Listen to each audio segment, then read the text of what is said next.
à part les voisins qui étaient toujours présents. Okay. Tout d'abord, Marion, merci d'avoir accepté notre invitation.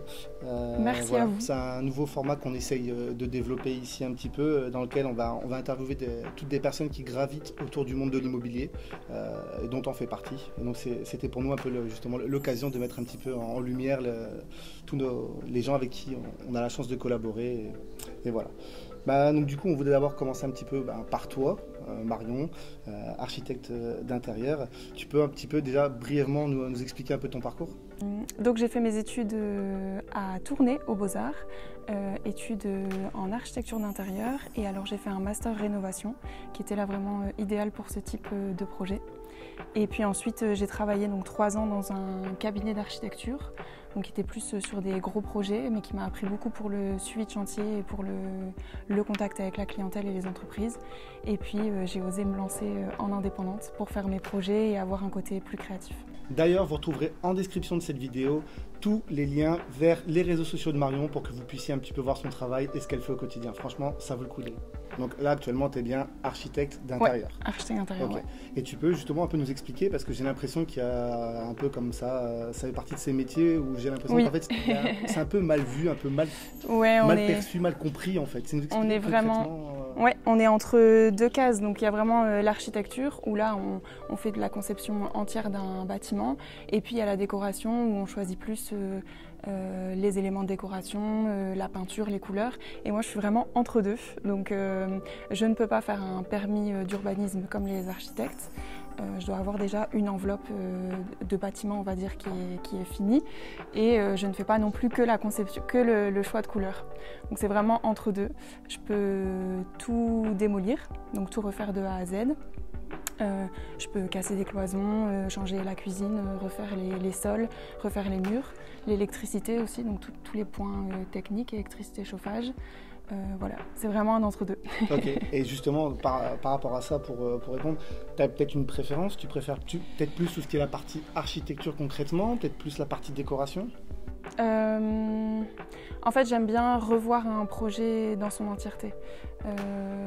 Juste choisir une couleur sur un mur, ça a moins de sens quand le projet est fini, tandis que quand on revoit vraiment le volume, pendant la conception, c'est vraiment un plus de pouvoir choisir la couleur à tel et tel endroit. Ça va donner vraiment un plus, ça va changer les volumes, la perception de l'espace. Donc c'est bien de pouvoir vraiment revoir l'espace dans sa globalité, en choisissant aussi en même temps les finitions des surfaces. Et du coup, est-ce que toi, tu as l'impression qu'il y a de plus en plus de personnes qui font appel justement à des architectes d'intérieur? Oui, parce que je trouve qu'il y a vraiment une période là où il y a beaucoup de maisons à rénover. On est vraiment entre deux, donc soit avoir une maison toute finie mais les budgets explosent un peu, soit une maison avec beaucoup de travaux mais on est un peu perdu.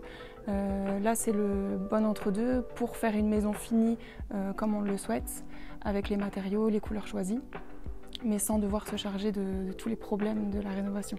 Et du coup, par rapport à ça, le plus gros cliché qui existe d'après toi concernant les architectes, ton ressenti à toi? Tu joues aux Sims. Ouais. Ça, on me le dit souvent, ouais. Parce que le gros point de mon travail, c'est de faire les conceptions 3D. Et c'est pour certains m'amuser à faire la 3D et choisir la couleur et faire vivre un Sims dans ma 3D. Ok, c'est plutôt marrant comme lien à faire. On va peut-être un peu plus maintenant aborder le sujet qui nous amène ici, c'est le fait qu'on collabore ensemble au travers du service unique ici. Je voulais d'abord savoir dans un premier temps, est-ce que tu avais déjà eu la chance de collaborer avec des agences immobilières avant? Non, c'est souvent le client qui m'appelle suite à l'achat d'une maison, d'un appartement, mais jamais l'agence immobilière directe. Et du coup, c'était quoi ta première réaction? Parce que du coup, c'est nous qui avons fait la démarche de te contacter de ce côté-là. Comment est-ce que toi, tu l'as perçu? Je pense que c'est vraiment une idée géniale parce que en fait, le client fait souvent appel à moi pour ne pas devoir s'occuper de toute cette partie-là de rénovation. et pour pouvoir vraiment avoir une personne qui va gérer la rénovation, le contact avec les entreprises. Et là, c'est un service en plus que directement les agents immobiliers me contactent. Il y a encore moins d'intermédiaires avec le client, enfin, il doit se charger de moins d'éléments. Donc c'est un gros plus. Et donc la première fois, on a eu l'occasion ici de travailler ensemble et de faire appel donc du coup à ce service unique. C'était pour un appartement à Tournai. Joseph, c'est ça? Tu sais un peu nous détailler tout ce qu'il y avait à faire? Oui, alors là on a commencé par un gros chantier, c'est-à-dire qu'on a vraiment dû tout refaire. Le gros point fort de l'appartement, c'était la situation face au parc, mais sinon tout le reste était à refaire, donc électricité, chauffage, les clients souhaitaient des chauffages électriques. Donc ça, on a dû aussi totalement changer. Les cloisons, on a tout refait, les murs, les peintures, cuisine, salle de bain. On a tout refait de A à Z. Comment ça s'est passé? Un ressenti comme ça un peu à chaud Super bien. Super bien. J'aimerais bien que tous mes projets se passent comme ça, ouais, parce que bon, mon boulot c'est de gérer les problèmes, donc il y a des problèmes souvent sur les chantiers. Il faut juste savoir les gérer, et là par contre ça s'est vraiment bien passé. Il y a quand même peut-être quelque chose il y a quand même sûrement, je suppose, des contraintes. Tout ne se passe jamais non plus. Oui, il y a juste eu la contrainte, comme c'est une copropriété, il y a eu la contrainte des châssis qui n'ont pas été commandés dans la bonne couleur RAL. Donc on a trouvé des solutions et c'est mis en place. Mais voilà, c'est le seul problème sur ce projet. Et donc le service unique, ce qu'il met en place, c'est à la fois ton travail avec des 3D, mais aussi un devis détaillé. C'est bien ça? Oui, et là c'était hyper intéressant de voir du coup la rentabilité. Donc comme vous avez vraiment tout calculé, vu que là c'est un appartement qui va être mis en location, la rentabilité derrière pour l'investissement pour le client, c'était hyper important sur ce projet-là. Et moi bien sûr je peux m'adapter, parce qu'une cuisine, il y en a une à 5 000 €, il y en a une aussi à 50 000 €. Donc en fonction aussi des informations qu'on a pu échanger, j'ai pu vraiment m'adapter au projet. Comment est-ce que toi tu fais pour gérer du coup le budget de ton client? Quand on remet le devis avec le service unique, c'est des prix pour lesquels je suis sûre au mètre carré. Donc pour les cloisons en gyproc, pour tous les éléments qui sont au mètre carré, mes prix sont fixes parce que j'ai un partenariat, on va dire, avec les entreprises. À force de travailler avec eux, il y a une confiance qui se fait entre nous, et donc du coup il y a aussi des prix qui sont négociés. Forcément. Donc ça c'est important. Et j'ai un avantage, on va dire, vis-à-vis des entreprises, à avoir des prix réduits par rapport à des clients qui viennent en direct. Oui, forcément, parce que toi, tu, entre guillemets, tu leur apportes peut-être une certaine publicité en faisant la pub de leur marque, et de l'autre côté, forcément, tu dois travailler souvent avec eux, ouais, donc oui, ils sont assurés d'avoir une certaine quantité de matériaux et de produits au final qui vont être vendus. Et donc du coup, une fois que l'appartement était vendu grâce au service unique, une fois que les clés ont été remises au nouveau propriétaire, combien de temps ça leur a pris concrètement pour qu'ils reçoivent à nouveau les clés, entre guillemets, et que l'appartement était terminé? L'avantage du service, c'est qu'on peut tout prévoir avant l'acte. Donc la 3D est déjà faite à la vente, donc on fait les petites modifications avec les clients, mais à partir du moment où ils reçoivent les clés, nous on a déjà tout programmé, le projet, le planning, les entreprises. Donc ça a vraiment commencé la semaine de la remise des clés. Et alors là, le projet a pris 2 mois et demi pour la réalisation, ça a été respecté. Enfin, on a eu vraiment le temps de tout mettre en place avant. Donc, Et la gestion des équipes de ce côté-là, c'est quelque chose qui est quand même relativement facile ou... C'est assez important de bien définir un planning au moment de la conception du projet. Et une fois que le planning est acté par les entreprises, tant que les délais sont respectés, tout roule. Okay. Et donc du coup, pour un projet comme Joseph, est-ce que tu sais aussi, est-ce que tu peux un petit peu nous raconter une journée type? Voilà, la journée type de l'architecte d'intérieur quand on a un projet comme Joseph, ici projet unique. C'est l'avantage aussi, encore une fois, c'est comme les prix, comme c'est des entreprises avec lesquelles je travaille sur plusieurs chantiers, il y a une confiance qui s'est installée et on se comprend aussi facilement pour le suivi de chantier. Donc assez simple, dès le début de chantier, je leur donne le planning, les plans, toutes les informations à respecter, tout est déjà cadré et donc ils m'informent de quand ils sont sur le chantier en fonction du planning et tout roule. Okay. Moi, je passe bien sûr, je les laisse pas tranquilles pendant 2 mois et demi. Je passe minimum une fois par semaine pour vérifier que tout se passe bien, donc que les travaux sont exécutés comme demandé. Il y a toujours des petites choses à arranger aussi en fonction de ce qu'on découvre sur le chantier. Donc voilà, on revoit ça ensemble sur place. Un chantier comme celui-là, j'étais sur place 2 ou 3 fois sur la semaine. Tu es quand même relativement présente. Quoi. Ouais. Et tu arrives quand même à gérer ça avec potentiellement d'autres chantiers. Parce oui. Que là, c'était le premier projet unique, mais à côté de ça, tu as quand même d'autres chantiers. Ça va, tu arrives encore à... Ouais, ça va. Ça va. Okay. En fait, il y a toujours, pour tous les chantiers, il y a une réunion de chantier qui est fixée par semaine. Et après, j'essaye de passer un peu à l'improviste. Okay. Comme ça, ça permet aussi de voir que tout se passe bien. Donc, ce qui te prend peut-être le plus de temps dans ce cas-là, une fois que le chantier a démarré, c'est le temps de faire le passe-passe entre tous les chantiers. C'est ça un petit peu... Comment ça se passe, la relation que toi, tu as avec le client, de manière générale? Comment tu gères ça, toi? C'est toujours différent en fonction du projet, du client. J'essaye de m'adapter parce qu'il y a certains clients qui sont justement présents sur le chantier. Ils aiment bien voir comment ça se passe, avoir des contacts avec les entreprises. Donc j'essaye de gérer ça avec eux. Et parfois, il y a d'autres clients, comme là pour le service unique, qui ne veulent justement pas être sur le chantier. Ils nous donnent simplement les clés et on se charge de tout.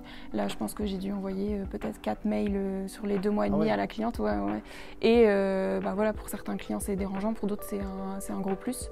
Donc je m'adapte souvent à ça. Et pour en revenir à la partie ici, plus plan de base pour aider les gens à se projeter, ça te prend combien de temps, toi, plus ou moins? Je demande souvent 1 mois de conception. Parce que ça peut aller plus vite, comme ça peut prendre plus de temps. En fait, il n'y a pas seulement le temps sur le PC, sur les plans, sur la 3D, il y a aussi tout le temps de la réflexion. Donc c'est vrai que des fois, je commence un projet, je le laisse un petit peu en plan pendant 1 semaine, et puis je reviens dessus pour avoir bien la réflexion sur l'aménagement. Donc je demande toujours au moins 1 mois de conception. Et tes inspirations, du coup, tu vas les chercher où? Maintenant, c'est beaucoup sur les réseaux. On a tellement d'accès sur les réseaux que ça, c'est un gros plus. Après, comme là, je viens de faire un salon d'objets de décoration, ça aide beaucoup. Des showrooms, des différentes marques. Voilà, j'essaye de bouger un petit peu, des expositions, des lieux inspirants. C'est avant tout des lieux inspirants. Ouais. Okay. Et à quoi on s'en rend pas compte, nous, parce qu'on n'est pas du métier, à quoi est-ce qu'il faut concrètement penser dans ce cas-là? En fait, je propose toujours un aménagement, mais moi j'en fais plusieurs. Donc je fais plusieurs dispositions d'espace, plusieurs choix de matériaux et je reviens dessus pour voir lesquels sont les meilleurs pour la circulation dans l'appartement ou pour que ça soit pas trop sombre. Voilà. Il y a plein de choses qui sont vues. Je ne fais pas qu'un seul aménagement en fait, quand je propose un projet. Et dans cette réflexion, est-ce que tu intègres une partie de durabilité ou de matériaux qui peut-être sont, comme on disait, éco-responsables, ou est-ce que justement cette touche un peu écologique dont on parle énormément sur les réseaux, est-ce que c'est quelque chose auquel toi tu fais attention aussi? C'est difficile parce qu'on nous demande de respecter cela, mais c'est souvent le budget qui est prioritaire au niveau des clients.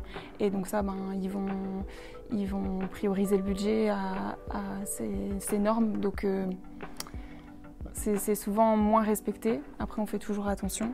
Comme les châssis, double vitrage, il y a des choses maintenant qui sont devenues totalement banales. Donc voilà. Quel conseil est-ce que toi tu donnerais à quelqu'un justement qui veut acheter un bien à travaux? Je conseille toujours de le faire parce que moi je trouve que c'est un gros plus de pouvoir personnaliser sa maison. Je suis pas trop pour acheter une maison toute finie parce que j'adore faire ça, j'adore personnaliser la maison à mon goût ou à celui du client. Après, il faut être prêt à gérer les problèmes ou alors prendre quelqu'un pour gérer les problèmes. Exactement. Si toi, tu devais te mettre à la place d'un jeune qui veut acheter, quels sont au moins les éléments que tu lui dis de faire attention, parce que c'est peut-être des choses qui vont très vite se chiffrer? À quoi il faut faire attention? Le plus important, c'est l'emplacement du bien, Ça, c'est la seule chose qu'on ne peut pas changer, j'ai envie de dire. Après, pour limiter les frais et les gros problèmes, c'est l'enveloppe de la maison, donc les murs extérieurs et la toiture, que ça soit sain. Après, en soi, tout le reste, on peut tout changer. Donc, une bonne toiture, des bons murs. C'est déjà une bonne base.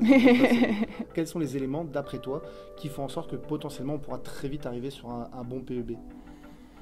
Le PEB-A, maintenant, il est presque inaccessible. Enfin, faut vraiment faire une énorme rénovation, panneaux solaires et tout ça. Voilà, ça devient difficile. Donc, faut pas avoir peur du PEB non plus quand on voit une maison.